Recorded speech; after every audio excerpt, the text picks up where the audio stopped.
ماحول دیں گے وہ اس ماحول میں ڈھل جائیں گے، اور اس کے بعد اگر وہ بڑے ہو گئے، پھر اگر آپ چاہیں کہ یہ نمازی ہو جائیں، پھر اگر آپ چاہیں کہ یہ اچھے ہو جائیں، تو یاد رکھنا آپ کی کوششیں ناکام رہیں گی، آپ کی کوششیں بے سود رہیں گی۔ زیادہ کہیں گے ماں باپ، زیادہ کہیں گے تو پھر کیا ہوگا؟ بچہ ماں باپ سے ہی ہونے لگے گا، کنارہ کرنے لگ جائے گا، ماں باپ کی بات کو نہیں سنے گا۔ تو یہ تو پتا چل گیا، یہ تو معلوم ہو گیا کہ 7 سال سے پہلی کی عمر ہوتی ہے۔ بچوں کی اس میں ہمیں تربیت کرنی چاہیے، بچوں کو ہمیں اس عمر کے اندر سمجھ لیجئے اچھے ماحول کے اندر ڈالنا چاہیے۔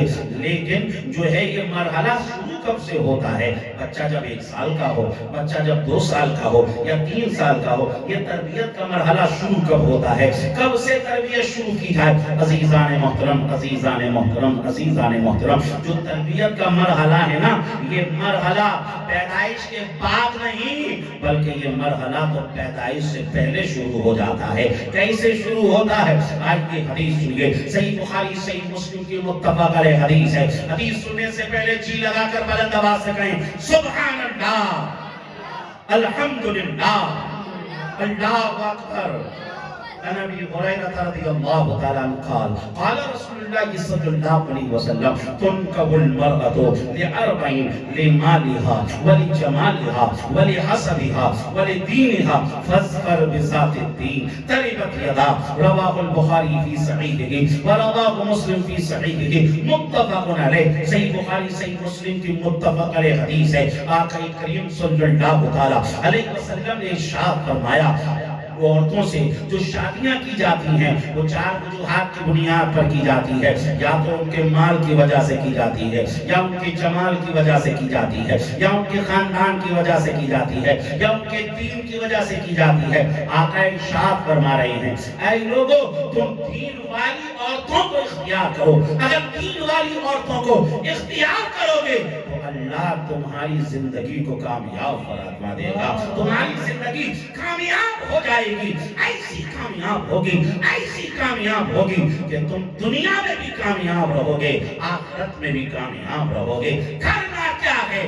دین والی کو اختیار کرنا ہے۔ اور اسی کے ساتھ ساتھ اس حدیث کا یہ بھی مطلب ہے کہ دین والوں کو اختیار کرنا ہے۔ لیکن آج کیا ہوتا ہے، جب ہم لڑکی دیکھنے جاتے ہیں تو دیکھتے ہیں ان کا گھر کیسا ہے، لڑکی دیکھنے جاتے ہیں تو یہ دیکھتے ہیں کہ ان کا بینک بیلنس کا معاملہ کیا ہے، لڑکی دیکھنے جاتے ہیں تو یہ دیکھتے ہیں باپ کے پاس کتنا مال ہے، یہ دیکھنے جاتے ہیں اس کے بھائی کیا کرتے ہیں، انہی تمام چیزوں کو دیکھتے ہیں۔ اور اس کے بعد زیادہ ہوا تو یہ دیکھ لیا لڑکی کو سلائی بنائی کڑھائی کا کام آتا ہے کہ نہیں آتا۔ عزیزان محترم، عزیزان محترم، بس ہم یہی چیزوں کو دیکھتے ہیں، تو اس لیے آج لوگوں نے انہی چیزوں پر فوکس کر دیا۔ لڑکی کو سلائی کا کام بھی سکھا دیا، کڑھائی کا کام بھی سکھا دیا، گھریلو کام کاج کے اندر ماہر بھی کر دیا۔ عزیزان محترم، لیکن ہم نے کبھی رشتہ کرنے کے وقت اس بات کو سامنے نہیں رکھا کہ بچی کو تلاوت تجوید کے ساتھ آتی ہے یا نہیں، بچی کو جو ہے نماز کے فرائض آتے ہیں یا نہیں، بچی کو جو ہے غسل کے طریقہ آتا ہے یا نہیں، بچی کو جو ہے طہارت کے مسائل جانتی ہے یا نہیں۔ اسی کے ساتھ ساتھ لڑکے میں بھی ایسا ہی ہے، ہم لڑکے میں بھی جو ہے دین کو فوقیت نہیں دیتے ہیں، دین کو آگے نہیں رکھتے ہیں۔ عزیزان محترم، ہمیں چاہیے کہ ہم دین کو آگے رکھیں، دین کو دین ہماری فرسٹ پرائیورٹی ہونا چاہیے۔ اگر ہم نے دین کو اوپر رکھا تو جس طریقے سے آج ابھی دین پر توجہ نہیں کی جا رہی ہے نا، پھر دین پر توجہ دی جانے لگے گی، پھر لڑکا بھی جو ہے سمجھ لیجئے دین پر توجہ دے گا، لڑکی بھی دین پر توجہ دے گی۔ اور آپ جانتے ہیں آپ جو لڑکی اپنے گھر لے کر آئیں گے، وہ لڑکی اپنے گھر کی عادتوں کو لے کر آتی ہے، اپنے ماں باپ کے طور طریقے کو لے کر آتی ہے۔ اگر وہ لڑکی اچھی ہوئی تو تمہاری آنے والی نسل کو اچھا کر دے گی، اور اگر وہ لڑکی صحیح نہیں ہوئی، آپ کوشش کر لیں اپنی نسل کو اچھا کرنے کا، آپ اپنی نسل کو اچھا نہیں کر پائیں گے، آپ اپنی اولاد کو اچھی تعلیم و تربیت نہیں دے پائیں گے۔ عزیزان محترم، ایک بات اور یاد آ رہی ہے، میں آپ کو بتاؤں، ایک شخص جس کا نام جو ہے سعد الاسود، ابو الاسود دؤلی، ابو الاسود دؤلی اس کا نام تھا، شاعر تھا عزیزان محترم، اس نے کیا کیا؟ اپنے سامنے اپنے بچوں کو بٹھایا اور کہا بچوں میں نے تمہارے اوپر دو طرح کے احسان کیے، ایک احسان تو وہ ہے جو میں نے تم پر تمہاری پیدائش سے پہلے کیا، اور ایک طریقے کے احسانات وہ ہیں جو میں نے تم پر تمہاری پیدائش کے بعد کیے۔ بچوں نے کہا ابا یہ تو سمجھ میں آ گیا کہ آپ نے ہماری پیدائش کے بعد ہم پر احسانات کیے، ہماری تعلیم و تربیت کا انتظام کیا، ہمارے رہنے سہنے کا انتظام کیا، ہمارے کھان پان کا انتظام کیا، ہمارے کپڑے لتے کا انتظام کیا، ہماری تمام ضرورتوں کا انتظام کیا، لیکن ابا جان ہم پیدا نہیں ہوئے اس وقت آپ نے ہم پر کون سا احسان کر دیا؟ وہ کون سا احسان جو آپ نے ہم پر ہماری پیدائش سے پہلے کر دیا؟ عزیزان محترم، اول اسود دوالی کہتے ہیں وہ احسان جو میں نے تم پر تمہاری پیدائش سے پہلے کیا، وہ احسان یہ تھا کہ جب میری شادی کا وقت تھا، جب میرے نکاح کا وقت تھا، بچوں میرے سامنے دو آپشن تھے،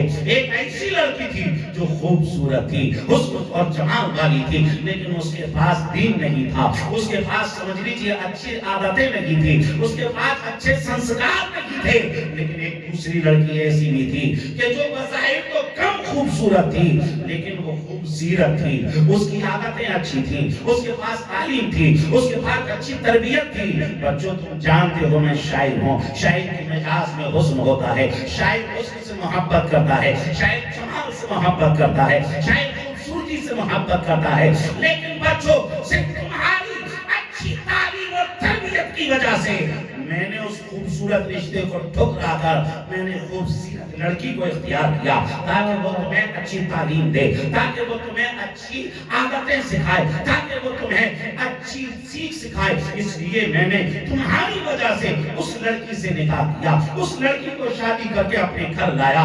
بچوں یہ احسان وہ احسان تھا جو میں نے تم پر تمہاری پیدائش سے پہلے کیا۔ بلند آواز سے بولیے نعرہ تکبیر، نعرہ رسالت، نعرہ حیدری، فیضان غوث اعظم، فیضان غوث اعظم، نعرہ رسالت۔ جو تربیت کا مرحلہ وہ سمجھ لو شادی کے وقت سے شروع ہوتا ہے، شادی کے وقت سے شروع ہوتا ہے، اور آپ کے پاس اگر کوئی چیز ہے اگر اسے آپ گندی جگہ میں رکھیں گے تو بتائیے اچھی چیز بھی گندی ہو جائے گی۔ بھئی آپ کے پاس 1 لیٹر دودھ ہے، اگر اسے آپ گندے برتن میں ڈالیں گے تو وہ گندا ہو جائے نہیں ہو جائے گا۔ آپ کے پاس جتنی قیمتی چیز ہوگی آپ اسے اتنی ہی اچھی جگہ پہ رکھیں گے، اس کے لیے اتنی ہی اچھی جگہ کا انتخاب کریں گے۔ عزیزان محترم، عزیزان محترم، اور جو لڑکی ہم شادی کر کے لاتے ہیں سمجھ لیجئے ہم آنے والی نسل کو اس میں رکھتے ہیں، تو اس لیے اس کا انتظام یہ ہمیں جو ہے اچھے طریقے سے کرنا ہے تاکہ ہماری آنے والی نسل کا معاملہ ہے، آنے والی نسل کا سوال ہے۔ اس لیے جو ہے حضور نے فرمایا نیک لڑکوں اور نیک لڑکیوں کو اختیار کریں۔ چائے کو رہنے واپس لے واپس 30 منٹ ہو گئے، میں نے کہا تھا کہ 1 گھنٹے ہمارا بیان ہوگا، 30 منٹ اور رہ گئے۔ باتیں سمجھ میں آ رہی ہیں نا سر؟ کوئی ایسا تو نہیں کہ جو ہے پتہ نہیں کیا کیا چل رہا ہے، کچھ سمجھ میں نہیں آ رہا، کیونکہ مجھے ایسا لگ رہا ہے کچھ لوگ پتہ نہیں ایسی سوچ میں ڈوب گئے کہ پتہ نہیں کیا ہو گیا۔ تھوڑا سا بولیے بھی، مسکرا کر بولیے سبحان اللہ، الحمدللہ، اللہ اکبر۔ تو جو تربیت کا مرحلہ وہ شادی سے پہلے ہی شروع ہو جاتا ہے۔ اب شادی ہو گئی، شادی ہونے کے بعد اب سمجھ لیجئے خاتون 19 سے ہے، خاتون 19 سے ہے، تو اب آپ نے دیکھا ہوگا گھر کے جو بڑے بوڑھے ہوئے، گھر کی جو بڑی بوڑھیاں ہیں اس عورت کو سمجھاتی رہتی ہیں، کیا سمجھاتی ہیں؟ کہ مناسب مقدار میں غذا لیتی رہنا، خوراک کا خیال رکھنا، کھان پان کا جہاں تک ہو سکے خیال رکھنا. اگر کھان پان کا خیال نہیں رکھو گے تو وہ جو بچہ تمہارے پیٹ میں ہے وہ کمزور ہو جائے گا. کوئی مناسب مقدار میں اگر خاتون غذا نہیں لے گی تو بچہ کمزور ہو جائے گا. اگر خاتون مناسب مقدار میں غذا نہ لے تو بچہ کمزور ہو جائے گا. بچہ کمزور ہو جائے. اسی طریقے سے اگر خاتون اللہ رسول کا ذکر نہ کرے، قرآن کی تلاوت نہ کرے، نمازوں کی پابندی نہ کرے تو اس کے پیٹ میں جو بچہ پل رہا ہے وہ روحانی اعتبار سے کمزور ہو جائے گا. تو اگر ہم چاہتے ہیں کہ ہماری آنے والی نسل جسمانی اعتبار سے بھی مضبوط ہو، روحانی اعتبار سے بھی مضبوط ہو، تو ہمیں جسمانی غذا اور روحانی غذا دونوں غذاؤں کا خیال رکھنا پڑے گا. دونوں غذاؤں کا خیال رکھنا پڑے گا. اور جب خاتون حمل سے ہوتی ہے اس کی ایک ایک ایکٹیویٹی کا اثر اولاد پر ہوتا ہے، اولاد پر پڑتا ہے. آج آپ دیکھیں، آپ چھوٹے چھوٹے بچوں کو آپ دیکھ لیں، چھوٹے چھوٹے بچوں کو وہ موبائل میں بڑے ایکسپرٹ ہوتے ہیں. آپ کو تو پتہ ہی نہیں رہے گا کہ یہ موبائل چلتا کیسے ہے. وہ جو ہے موبائل کو جو ہے اس طریقے سے چلاتے ہیں کہ کہیں سے ٹریننگ لے کر آئے ہیں. آپ نے اگر منع کر دیا کہ اس میں گیم مت کھیلنا تو آپ کو پتہ ہی نہیں لگے گا. وہ تھوڑی سی دیر میں موبائل لیں گے، نیا گیم ڈاؤن لوڈ کریں گے، اسے کھیلیں گے اور آپ کو دینے سے پہلے اس کو ڈیلیٹ بھی کر دیں گے. آپ کو پتہ ہی نہیں چلے گا. آپ کو نہیں پتا چلے گا کہ ریل کیسے بناتے ہیں. وہ ریل بنانا بھی جانتے ہیں، اس میں وہ بڑی کلاکاری جانتے ہیں. وہ ایسے ماہر کیسے ہوئے؟ ماں باپ کی وجہ سے. ماں باپ موبائل کو یوز کرتے تھے، وہی چیزیں اولاد کے اندر منتقل ہو گئی، وہی چیزیں. اور اگر ماں باپ قرآن اور نمازوں کا، اللہ کے ذکر کا خیال رکھیں گے تو آنے والی نسل سمجھ لیجئے اللہ کا ذکر کرتی ہوئی نظر آئے گی، اللہ کے ذکر میں مائل ہوتی ہوئی نظر آئے گی. اور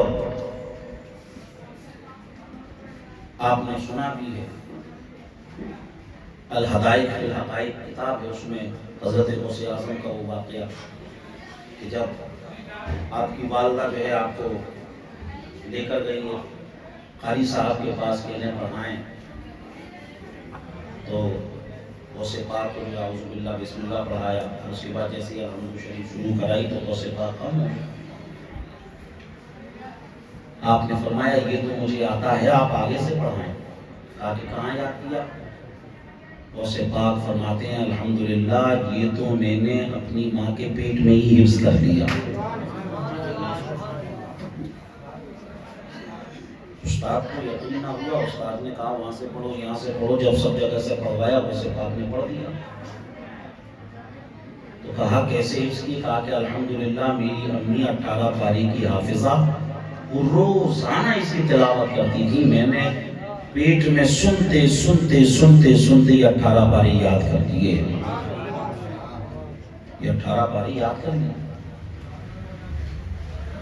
اور کانپور کے اندر ایک یونیورسٹی جس کا نام چھترپتی شیواجی ساہو مہاراج یونیورسٹی، 2019 میں تقریباً اس میں ایک کورس شروع کیا گیا کہ جو خواتین 19 سے ہوتی ہیں ان کو ایڈمیشن دیا جاتا ہے، ان کو بتایا جاتا ہے، سمجھایا جاتا ہے، سکھایا جاتا ہے کہ انہیں کتنا کھانا ہے، انہیں کیا کھانا ہے، انہیں کتنا سونا ہے، انہیں کب سونا ہے، انہیں کیا بولنا ہے، انہیں کیا سوچنا ہے، انہیں کیا پڑھنا ہے. یہ ساری چیزیں سمجھائی جاتی ہیں کیونکہ ایک ایک چیز کا اثر بچے کے اوپر ہوتا ہے، بچے کے اوپر پڑتا ہے. ہمیں کہہ لینے دو. ہندوستان کی یونیورسٹی جس چیز کو 2019 میں بتا رہی تھی، غوث اعظم نے اسی چیز کو اپنے عمل کے ذریعے سینکڑوں سال پہلے بتا دیا تھا۔ یہ غوث اعظم کی شان، یہ غوث اعظم کا مقام و مرتبہ۔ تو اس لیے بچہ جب پیٹ میں ہو تو اس وقت بھی سمجھ لیجئے ماں باپ کو چاہیے، خاص طور سے ماں کو چاہیے کہ وہ جسمانی غذا کے ساتھ ساتھ روحانی غذا کا بھی اہتمام کرے۔ اور اس کے بعد اب بچے کی ولادت ہو گئی، بچہ پیدا ہو گیا۔ اب جیسے ہی یہ بچہ پیدا ہوا، اس بچے کی پیدائش سے کیا ہوا؟ ایک شخص باپ بن گیا اور ایک خاتون ماں بن گئی۔ جو باپ بنا، آپ جانتے ہیں باپ کی شان۔ ترمذی شریف کی حدیث ہے، آقا کریم صلی اللہ علیہ وسلم نے فرمایا رضا اللہ فی رضا الوالد وسخط اللہ فی سخط الوالد، رواہ ترمذی فی سننہ، سنن ترمذی کی حدیث ہے۔ آقا نے ارشاد فرمایا اللہ کی رضا باپ کی رضا میں ہے اور اللہ کی ناراضگی باپ کی ناراضگی میں ہے۔ آپ دیکھیں باپ کی رضا کا مقام رسول اللہ نے کتنا بڑھایا، کتنا بڑھایا۔ ایک طرف اللہ کی رضا اور دوسری طرف باپ کی رضا، ایک طرف اللہ کی ناراضگی، دوسری طرف باپ کی ناراضگی۔ مطلب یہ ہے کوئی شخص باپ کو ناراض کر کے اللہ کو راضی کر ہی نہیں سکتا ہے۔ جب تک باپ راضی نہیں ہوگا رب راضی نہیں ہوگا۔ اگر رب کو راضی کرنا ہے تو باپ کی رضا ضروری۔ اس سے آپ اندازہ لگا سکتے ہیں باپ کا مقام، باپ کا مرتبہ۔ اور ایک حدیث میں کیا فرمایا سرکار نے؟ دعاء الوالدین لولدہ کدعاء النبی لامتہ، او کما قال النبی صلی اللہ علیہ وسلم۔ سرکار نے فرمایا باپ کی دعا اولاد کے حق میں ایسی ہے جیسے ایک نبی کی دعا اس کی امت کے حق میں، جیسے ایک نبی کی دعا اس کی امت کے حق میں۔ یعنی جس طریقے سے اللہ نبی کی دعا کو جلد قبول فرماتا ہے، اسی طریقے سے رب ماں باپ کی دعا کو بھی قبول فرماتا ہے۔ یہ باپ کی شان اور ماں کی شان کیسی ہوئی؟ کنز المال کی حدیث آقا نے فرمایا الجنت تحت اقدام الامہات، جنت ماں کے قدموں کے نیچے ہے۔ بھئی یہ ماں کب بنی؟ اس بچی کی ولادت کے بعد ہی تو بنی نا۔ حضور نے فرمایا جنت ماں کے قدموں کے نیچے، جنت جیسی عظیم نعمت کہاں؟ قدم کے نیچے، قدم کے نیچے۔ آپ سوچئے ارے جس ماں کے قدموں کی یہ شان کہ جس کے قدموں کے نیچے جنت، بتاؤ اس ماں کے ہاتھوں کی شان کا عالم کیا ہوگا؟ اس ماں کی پیشانی کی عظمت کا عالم کیا ہوگا کہ جس کے قدموں کے نیچے جنت ہو؟ بتاؤ اللہ نے ہاتھ اور پیشانی میں کتنی نعمتوں کو رکھا ہوگا۔ اور پھر ایک حدیث اور بتاؤں، ایک صحابی سرکار کی بارگاہ میں آئے اور کہنے لگے من احق بحسن صحابتی قال امک قال ثم من قال امک قال ثم من قال امک قال ثم من قال ابوک۔ کہنے لگے یا رسول اللہ میرے حسن سلوک کا سب سے زیادہ حقدار کون؟ آقا نے فرمایا تمہاری امی۔ پھر پوچھا یا رسول اللہ اس کے بعد کون؟ حضور نے فرمایا تمہاری امی۔ پھر پوچھا یا رسول اللہ اس کے بعد کون؟ کہا تمہاری امی۔ پھر پوچھا یا رسول اللہ کون؟ سرکار نے 3 بار ماں کا ذکر کیا، چوتھی بار فرمایا تمہارے باپ۔ تو یہ ماں باپ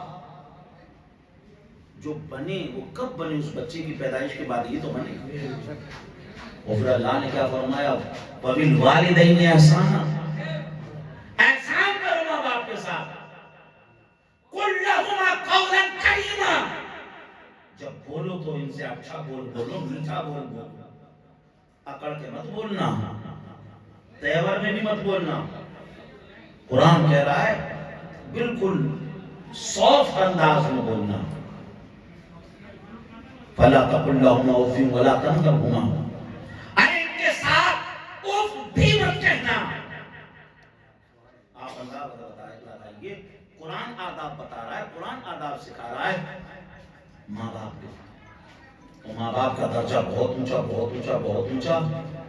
جب ان کا درجہ اونچا ہے نا تو پھر ان کی ذمہ داری بھی بہت ہے، ان کی ذمہ داری بھی بہت. بچہ پیدا ہوا، اب سب سے پہلا اس پیدا ہونے والے بچے کا یہ ہے کہ اس کے ایک کان میں اذان دی جائے اور دوسرے کان میں تکبیر کہی جائے. آج ہمارا حال یہ ہے، ہم لوگ بھول ہی جاتے ہیں اذان دینا. کتنے لوگوں کا فون آتا ہے کہ حضرت یہاں کوئی اذان دینے والا نہیں ہے، فون پہ دے دیجیے. ہم کہتے ہیں بھائی تم ہی اذان دے دو، تو کہتے ہیں یاد نہیں ہے. اب لگاؤ، روزانہ 5 بار اذان ہو رہی ہے اور اذان بھی یاد نہیں ہے، تو پھر کیا یاد ہے؟ یعنی سنتے ہی نہیں ہیں اذان. سنیں گے تو یاد ہوگی نا. تو اس لیے اذان کو سنیں، یاد کر لیں. سیدھے کان میں اذان اور الٹے کان میں تکبیر کہی جائے. پھر کیا کیا جائے؟ پھر اچھا نام رکھا جائے، اچھا نام رکھا جائے.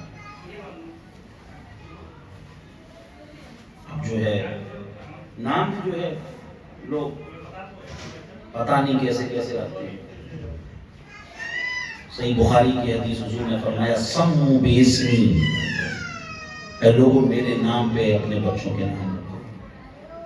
اگر کوئی اچھا نام بتایا جائے تو کہتے ہیں کہ ماموں کا ہے، خالو کا ہے، چاچا کا ہے، تایا کا ہے، فلاں کا ہے، ڈھکاں کا ہے.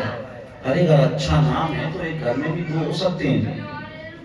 آپ دیکھیں امام غزالی کا نام محمد، امام غزالی کے والد کا نام بھی محمد، امام غزالی کے دادا کا بھی نام محمد.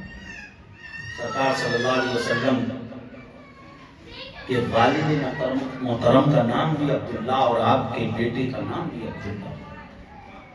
حضرت امام حسین رضی اللہ تعالیٰ عنہ نے اپنے 3 بیٹوں کے نام علی رکھے. بڑا بیٹا پیدا ہوا، اس کا بھی نام علی. مجلا بیٹا پیدا ہوا، اس کا بھی نام علی. سب سے چھوٹا بیٹا پیدا ہوا، اس کا بھی نام علی. فرق کرنے کے لیے جو بڑا بیٹا تھا اس کا نام رکھا علی اکبر، سب سے بڑا علی. جو مجلا بیٹا اس کا نام رکھا علی اوسط، بیچ والا علی. اور جو سب سے چھوٹا بچہ تھا اس کا نام رکھا علی اصغر، سب سے چھوٹا علی. ارے حسین کے گھر میں جب 4 علی ہو سکتے ہیں تو ہمارے گھر میں 2 اچھے نام کیوں نہیں ہو سکتے؟ ہمارے خاندان میں 2 اچھے نام کیوں نہیں ہو سکتے؟ تو اچھا نام رکھیں، اور اچھے نام کا اثر ہوتا ہے. اور پھر قرآن نے کیا کہا؟ وَلَا تَنَابَزُوا بِالْأَلْقَابِ، نام بگاڑ کے نہ پکارنا. لیکن نام گھر والے ہی بگاڑتے ہیں. جو اس کا نام ہے اس نام سے اس کو پکارا جائے، تو اچھا نام رکھا جائے، کہ اس کا حق ہے. اور حق کیا ہے؟ 7ویں دن یا اس سے پہلے بالوں کو ترشوا کر ان بالوں کی مقدار چاندی صدقہ دی جائے، تاکہ اس بچے کی جان کی حفاظت ہو صدقے کی وجہ سے. اور عقیقہ کیا جائے، 7ویں دن عقیقہ کیا جائے. رسول اللہ صلی اللہ علیہ وسلم نے حضرت امام حسن امام حسین رضی اللہ تعالیٰ عنہما کا عقیقہ بھی کیا. لیکن آج کیا ہو رہا ہے؟ ہم دھیرے دھیرے دھیرے دھیرے عقیقے کی سنت سے دور ہوتے جا رہے ہیں. اور عقیقے کی جگہ کس نے لے لی؟ برتھ ڈے پارٹی نے. آج برتھ ڈے پارٹی ہو کچھ برتھ ڈے پارٹی تو سمجھ لیجیے لاکھوں میں جا رہی ہیں، لاکھوں میں. عقیقہ چھوڑ رہے ہیں. سرکار صلی اللہ علیہ وسلم نے کیا فرمایا؟ من تمسک بسنتی الا فساد امتی فلہ اجر 100 شہید. اگر ایسا وقت آ جائے کہ لوگ میری سنت کو چھوڑ رہے ہوں، ایسی حالت میں اگر کوئی اس سنت کو زندہ کر دے تو اللہ اسے 100 شہیدوں کا ثواب عطا فرماتا ہے. 100 شہیدوں کا. اس لیے عقیقہ کریں. اور پھر برتھ ڈے پارٹی، جو لوگ سوشل میڈیا پر ہیں انہیں اچھی طریقے سے معلوم ہے روزانہ برتھ ڈے پارٹی ہو رہی ہے. کیک لایا جا رہا ہے، سر کیک کاٹا جا رہا ہے. وہ کیک منہ پر بھی لگایا جا رہا ہے. منہ پہ کیوں لگایا جا رہا ہے؟ وہ دیکھتے ہیں لوگوں کو، سوچتے ہیں کہ جو ہے جیسا یہ کر رہے ہیں اگر ہم ویسا کریں گے تو ہم اسٹینڈرڈ کہلائیں گے. لوگ ہمیں سمجھیں گے کہ یہ بڑے اسٹینڈرڈ ہیں. عزیزان محترم، اگر اسلام کو چھوڑ کر، اسلامی تعلیمات کو چھوڑ کر کوئی عزت تلاش کرے گا تو اسے ذلت تو مل سکتی ہے، عزت نہیں مل سکتی ہے. عزت اگر ملے گی تو وہ حضور کی تعلیمات میں ملے گی. عزت ملے گی تو اسلامی تعلیمات میں ملے گی. تو قرآن نے واضح طور پہ فرمایا وَتُعِزُّ مَن تَشَاءُ وَتُذِلُّ مَن تَشَاءُ. رب جسے چاہتا ہے عزت دیتا ہے اور جسے چاہتا ہے ذلیل کرتا ہے.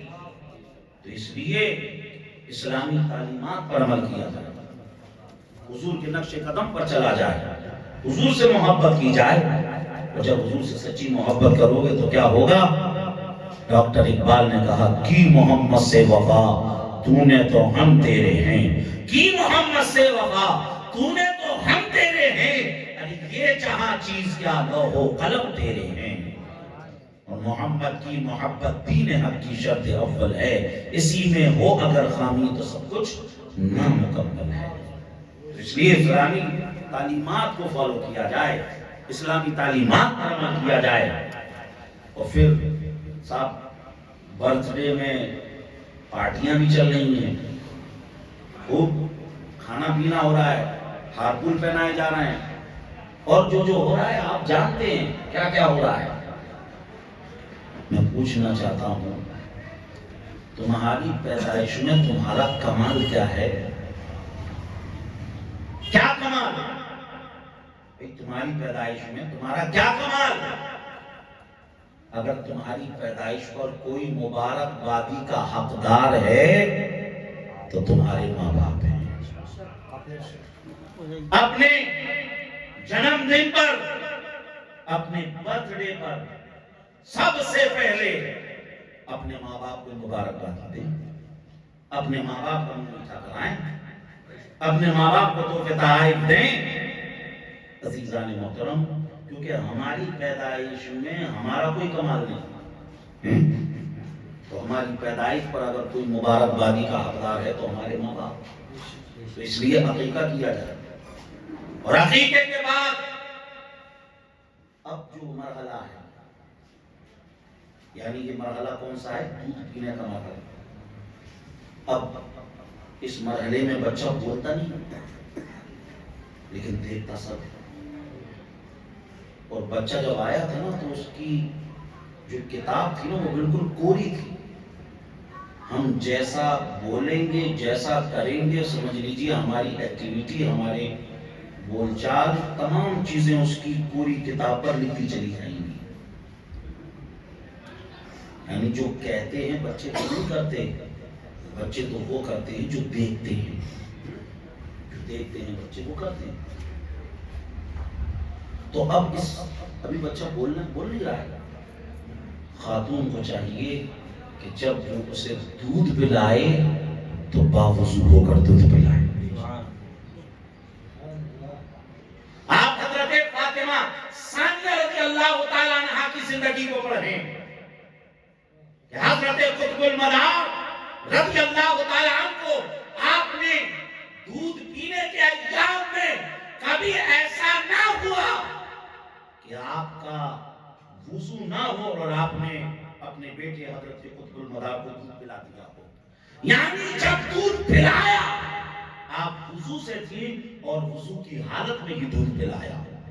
ارے جب ماں ایسی ہوتی ہے جو باوضو ہو کر بچے کو دودھ پلائے تو پھر بیٹا بھی قطب المدار کی طرح ہوتا ہے. جب ماں فاطمہ ام الخیر کی طرح ہوتی ہے تو بیٹا غوث اعظم کی طرح ہوتا ہے. جب ماں حضرت ماہ نور کی طرح ہوتی ہے تو بیٹا غریب نواز ہوتا ہے. ارے جب ماں ارشاد بیگم ہوتی ہے تو بیٹا امام احمد رضا ہوتا ہے. ارے ماں جب حضرت فاطمہ تو زہرا ہوتی ہے تو بیٹا پھر حسن اور حسین ہوتا ہے. اس لیے ماں کا بڑا اہم کردار. تو ماں کو چاہیے کہ بچے کو سامنے رکھے، وہ قرآن کی تلاوت کرے، نماز پڑھے، بچہ دیکھتا رہے. بچہ پالنے میں دیکھتا رہے، ایک ایک چیز کو بچہ نوٹ کرتا رہتا ہے. اور اس کے بعد اب جیسے ہی بچہ بولنے کی منزلوں میں پہنچے تو اب اسے ہم پاپا سکھاتے ہیں، دادا سکھاتے ہیں. نہیں، اسے آپ اللہ سکھائیے. وہ بولے گا بچہ، اگر آپ اسے سکھائیں گے تو وہ سیکھے گا، بولے گا. ہمارے آقا صلی اللہ علیہ وسلم کی زبان مبارک سے جو کلمہ سب سے پہلا نکلا وہ کیا تھا؟ اللہ اکبر کبیرہ والحمد للہ کثیرہ. اور اگر آپ جاگ رہے ہو تو کہو سبحان اللہ. مجھے لگ رہا ہے کہ آپ اتنے سست ہو گئے ہیں کہ اب آپ سے بولا بھی نہیں جا رہا ہے. بولیے بلند آواز سے سبحان اللہ، الحمدللہ، اللہ اکبر. یہ ساتھ مجھے بتا رہے تھے کہ کھانا بڑا لذیذ بنا ہے.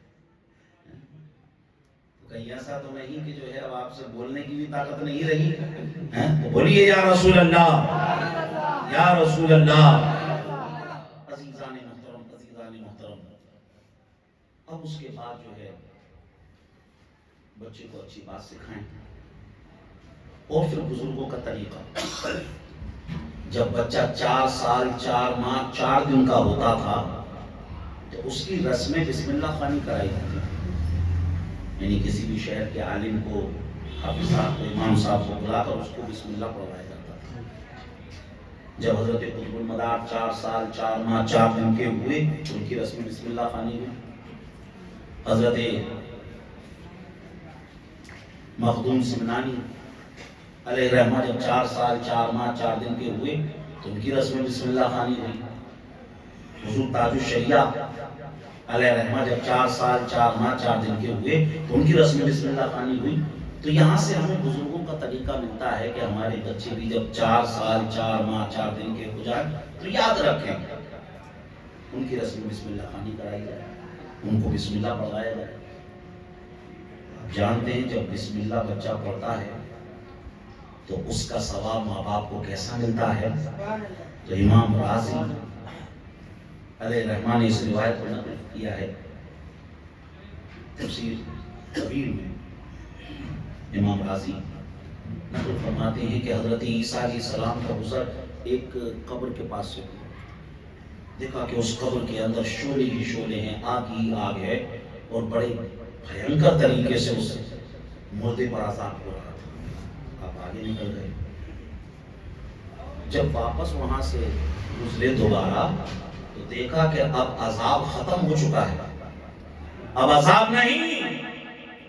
اب وہ جو قبر کے اندر ہے وہ سمجھ لیجیے بڑے راحت و آرام کے ساتھ ہے، بڑے سکون میں ہے.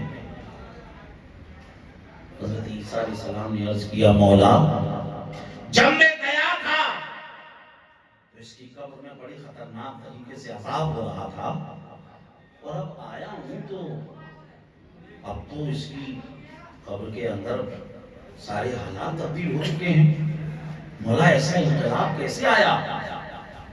رب کی رحمتوں نے کہا عیسیٰ جب اس کا انتقال ہوا تھا، یہ ایک بچے کو چھوڑ کر انتقال کیا، ماں نے اس کی صحیح تربیت کی، اور تربیت کرنے کے بعد جیسے ہی مدرسے بھیجا اور اس کے بچے نے جیسے ہی بسم اللہ الرحمن الرحیم پڑھا، عیسیٰ جس کا بیٹا مجھے رحمان کہے، جس کا بیٹا مجھے رحیم کہے، جس کا بیٹا کہے مولا اس دنیا میں اور آخرت میں تجھ سے بڑا رحم کرنے والا کوئی نہیں، تجھ سے بڑا مہربان کوئی نہیں، عیسیٰ جس کا بیٹا مجھے رحمان اور رحیم کہے میں اسے عذاب دوں، میری غیرت نے گوارا نہ کیا، عیسیٰ میں نے اس کے بیٹے کی بسم اللہ کی وجہ سے میں نے اس کے عذاب کو ختم کر دیا۔ آپ اندازہ لگاؤ اگر بچہ صرف بسم اللہ پڑھ لے تو باپ کی قبر سے عذاب دور ہو جائے، اگر ہم نے بچوں کو پورا قرآن سکھا دیا، اگر بچے کو ہم نے قرآن کا حافظ بنا دیا تو بتاؤ پھر اس کی شان کیا ہوگی، اس کا مقام کیا ہوگا؟ تو اس لیے بچوں کو قرآن سکھائیں۔ صحیح بخاری کی حدیث حضور نے فرمایا عن عثمان بن عفان رضی اللہ تعالی عنہ قال قال رسول اللہ صلی اللہ علیہ وسلم خیرکم من تعلم القرآن وعلمه، رواه البخاری فی صحیحہ، صحیح بخاری کی حدیث۔ آقا نے ارشاد فرمایا تم میں بہتر وہ ہے جو قرآن سیکھے اور قرآن سکھائے۔ تو بچوں کو قرآن سکھائیں۔ اور ایک حدیث میں سرکار نے فرمایا الصواعق الموعظہ میں ہے ادبوا اولادکم علی ثلاث خصال حب نبیکم وحب اہل بیتہ وقراءۃ القرآن او کما قال النبی صلی اللہ علیہ وسلم۔ سرکار نے فرمایا اپنے بچوں کو تین چیز سکھا دیں، اپنے نبی کی محبت سکھا دیں، اہل بیت کی محبت سکھا دیں، اور قرآن کی تلاوت سکھا دیں۔ یہ تین چیزیں اگر تم نے اپنے بچوں کو سکھا دی تو یہ تین چیزیں باقی تمام چیزیں کو تمہارے بچوں کو سکھا دیں گی۔ یہ تین چیزیں تمام چیزیں تمہارے بچوں کو سکھا دیں گی۔ تو یہ تین چیزیں حضور نے خاص طور سے فرمایا کہ ان تین چیزوں کو سکھائیں۔ عزیزان محترم، تو یہاں سے یہ پتہ چلا کہ بچوں کو آپ جیسے ماحول میں ڈالو گے بچے اسی ماحول کو اختیار کریں گے، اسی ماحول میں جائیں گے۔ اور کبھی بچوں کو بد دعا نہ دیں۔ آج آپ نے دیکھا ہوگا مائیں اکثر پتہ نہیں کیا کیا کہتی تھی، بچوں کو بد دعا نہ دی جائے۔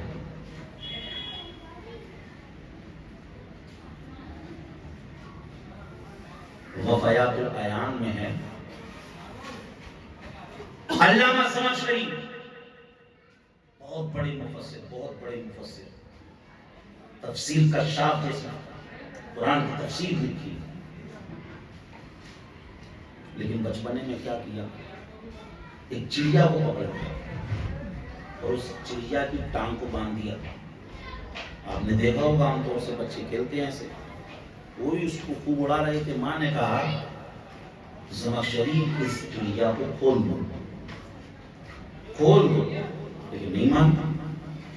چڑیا کی ٹانگ باندھی ہوئی ہے ڈورے سے، اور چڑیا کیا کیا اپنے گھونسلے میں اس نے زور سے کھینچا چڑیا کی ٹانگ،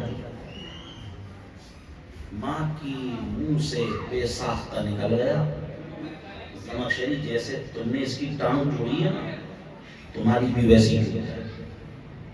اور ماں نے اتنا کہہ دیا۔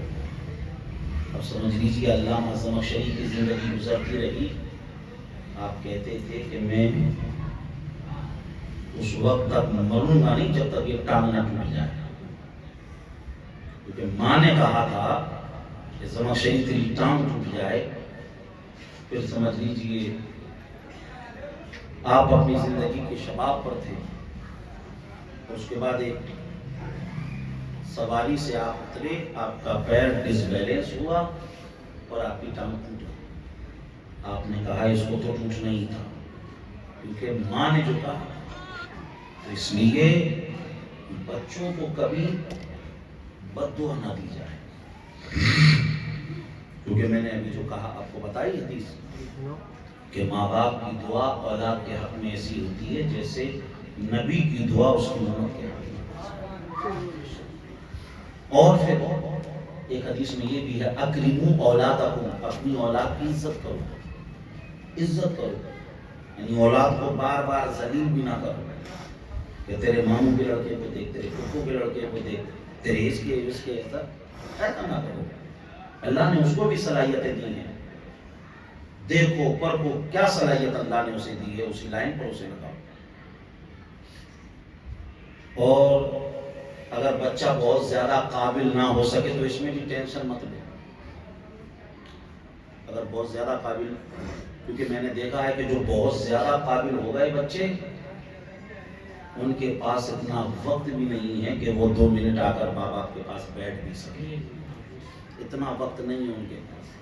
ٹائم پر پیسہ آ رہا ہے، چیک برابر آ رہا ہے، ڈرافٹ برابر آ رہا ہے، لیکن ماں باپ کے پاس 2 منٹ بیٹھ جائیں اتنا وقت ان کے پاس نہیں۔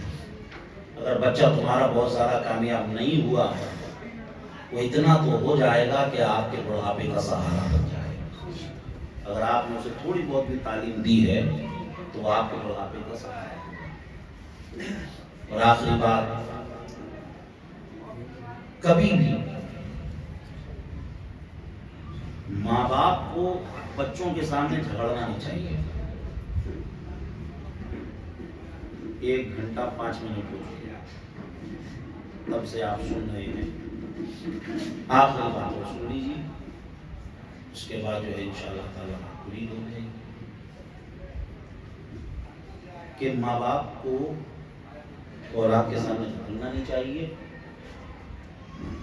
اور ماں کو چاہیے کہ وہ باپ کا ادب سکھاتی رہے، اور باپ کو بھی چاہیے کہ وہ ہمیشہ ماں کا احترام بچے سے کرواتا رہے۔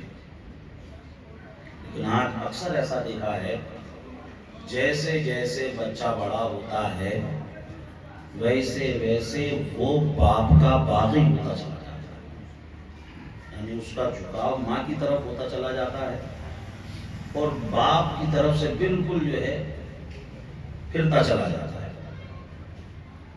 لیکن قرآن نے کیا تعلیم دی، قرآن نے کیا سکھایا؟ آپ نے بارہا سنا ہے، اللہ نے حضرت ابراہیم کو حکم دیا، ابراہیم جاؤ اور اپنے بیٹے اسماعیل کی قربانی کرو۔ حضرت ابراہیم آئے، بیٹے اسماعیل کو لیا اور مینا کی وادی میں لے۔ پہلے تو چھوڑ گئے تھے مکہ شریف، کئی سالوں کے بعد لوٹے، مینا کی وادی میں لے گئے اور کہا بیٹا انی ارا فی المنام انی اذبحک، بیٹا میں نے خواب میں دیکھا کہ میں تمہیں ذبح کر رہا ہوں، فانظر ماذا تری، بیٹا بتاؤ اب تمہارا کیا ارادہ ہے، تم کیا چاہتے ہو؟ حضرت اسماعیل نے یہ نہیں کہا ابا ایک تو ہماری پیدائش کے بعد ہمیں آپ سنسان بیابان چٹیل میدان اس جگہ پر چھوڑ گئے، آپ نے ہماری کوئی خیر خیریت نہیں لی کہ یہاں پر ہم کیسے اپنی زندگی گزارے، اور آج اتنی سالوں کے بعد آئے ہو تو آج بھی چھری لے کر آئے ہو، آج بھی گلا کاٹنا چاہتے ہو، آج بھی ذبح کرنا چاہتے ہو۔ حضرت اسماعیل نے ایسا نہیں کہا، بلکہ حضرت اسماعیل نے جو کہا اللہ نے اسے قرآن کی آیت بنا کے نازل کر دیا۔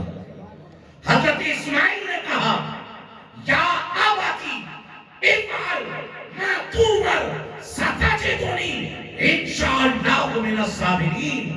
ابا جی آپ کو کر ڈالو جس چیز کا رب نے آپ کو حکم دیا.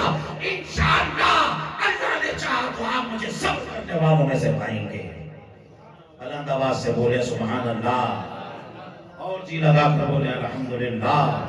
اللہ اکبر. کہا کہ آپ مجھے صبر کرنے والوں میں سے پائیں گے. تو یہ حضرت ابراہیم تو جب چھوڑ کر چلے گئے تھے، اس کے بعد کئی سالوں کے بعد آئے، تو یہ پہلی ملاقات تھی. یہ جو باپ کا ادب تھا نا، یہ کس نے سکھایا؟ یہ باپ کا احترام کس نے سکھایا؟ یہ باپ کا احترام سمجھ لیجئے حضرت حاجرہ رضی اللہ تعالیٰ عنہ نے سکھایا. تو باتیں سمجھ میں آئی. ماں کو چاہیے کہ وہ باپ کا ادب سکھائے، باپ کو چاہیے کہ وہ ماں کا احترام بتائے. اور اگر جو ہے ایسا کچھ نہیں کیا جو میں آپ کو 1 گھنٹے سے بتا رہا ہوں، اگر ایسا کچھ نہیں کیا تو پھر امام طرابلسی نے بڑی اچھی بات ایک لکھی ہے. فاروق اعظم کے زمانے میں ایک شخص حضرت فاروق اعظم کے پاس اپنی بیٹی کی شکایت کو لے کر پہنچا. وہ شکایت کیا تھی؟ شکایت یہ تھی، امیر المومنین اس نے مجھے بھی مارا اور اس نے اپنی ماں کو بھی مارا. بیٹی کی شکایت. اب لگائیے کوئی بیٹا ماں باپ پہ ہاتھ اٹھا دے، یہ کتنی ہوئی. اس کے باپ نے جا کر بیٹے کی شکایت کی، امیر المومنین اس نے، میرے بیٹے نے مجھے بھی مارا، میری بیوی کو یعنی اپنی ماں کو بھی مارا اس نے. فاروق اعظم نے بلوایا. بیٹا پوچھا گیا کہ تم نے اپنے ماں باپ کو مارا، تم کیسے ہو؟ اب اس کے بیٹے نے جو کہا ہے نا اسے غور سے سنو. اس کے بیٹے نے کہا حضور میں نے ان کو مارا، لیکن ان سے بھی تو پوچھو، انہوں نے مجھے ماں باپ کا ادب سکھایا. ان سے بھی تو پوچھو، انہوں نے مجھے کوئی تعلیم دی. انہوں نے کیا کیا؟ میں بتاتا ہوں. جیسے میں کچھ کام کرنے کے لائق ہو گیا نا، انہوں نے میرے ہاتھ میں ایک ڈنڈا تھما دیا اور اسی وقت سے مجھے اونٹ چرانے پہ لگا دیا. میں تب سے لے کر اب تک سرکار اونٹ ہی چرا رہا ہوں. اور جس کام پر انہوں نے مجھے لگایا نا، میں نے دیکھا جب دو اونٹ لڑ جاتے ہیں نا تو ایک ایک ڈنڈا دونوں میں دے دو، دونوں بالکل اپنی اپنی جگہ پر بیٹھ جاتے ہیں. تو میں ان کو دیکھ رہا تھا کہ بڑی دیر سے لڑ رہے تھے دونوں، بڑی دیر سے خود دونوں لڑ رہے تھے. اب میرے پاس ماں کا ادب اور باپ کا احترام نام کی کوئی چیز تھی نہیں جو انہوں نے سکھائی ہو. جو میں نے اونٹوں کے ساتھ سیکھا میں نے وہی کیا. میں نے ایک ڈنڈا ان میں دے دیا اور ایک ڈنڈا ان میں دے دیا، دونوں چپ چاپ ہو گئے تھے. تو آج جو ہے جو ہو رہا ہے وہ یہی ہو رہا ہے کیونکہ ہم اپنے بچوں کو ادب اور تعلیم نہیں دے رہے. دیکھیے اگر آپ نے کھلونا نہیں دلایا تو وہ روئے گا، 1-2 دن رو لے گا، 1 ہفتہ رو لے گا، پورا بچپن رونے میں گزار دے گا، اس سے زیادہ نہیں روئے گا. لیکن اگر آپ نے اسے اچھی تعلیم، اچھی تربیت نہیں دی ہے تو وہ زندگی بھر روئے گا. اس لیے اپنے بچوں کو اچھی تعلیم دیں، اچھی تربیت دیں. قرآن شریف میں اللہ نے فرمایا یا ایھا الذین آمنوا قوا انفسکم واہلیکم نارا. اپنے آپ کو بھی جہنم سے بچاؤ اور اپنے بچوں کو بھی جہنم سے بچاؤ. اور صحیح بخاری کی حدیث عن انس بن مالک رضی اللہ تعالی عنہ قال قال رسول اللہ صلی اللہ علیہ وسلم کلکم راع وکلکم مسئول عن رعیتہ. رواه البخاری فی صحیحہ. صحیح بخاری کی حدیث حضور نے فرمایا تم میں سے ہر ایک اپنے ماتحتوں کا ذمہ دار ہے. یعنی آپ کے ماتحت جو لوگ ہیں آپ سے آپ کے بارے میں بھی پوچھا جائے گا اور آپ کے ماتحتوں کے بارے میں بھی پوچھا جائے گا کہ ان کو صحیح تعلیم اور تربیت کیوں نہیں دی. اور آج جو ہو رہا ہے آپ دیکھ رہے ہیں حالات کتنے کیسے آ رہے ہیں کہ بھائی فلاں کی لڑکی وہ فلاں کے ساتھ بھاگ گئی، فلاں کا لڑکا فلاں کو لے کے بھاگ گیا ہے، وہ اس نے اپنا دین چھوڑ دیا، اس نے اپنا مذہب چھوڑ دیا. یہ سب کیوں ہو رہا ہے؟ اس لیے ہو رہا ہے کیونکہ ہم نے اپنے بچوں کو اس دین کی اہمیت ہی نہیں بتائی. اس دین کی اہمیت ہی نہیں بتائی کہ یہ دین، یہ ایمان کتنی عظیم چیز ہے. تو جہاں آپ اپنے بچوں کو بہت کچھ دیں، وہیں اپنے بچوں کو آپ دینی تعلیم دیں. اسکول کی تعلیم میں اچھی بات ہے،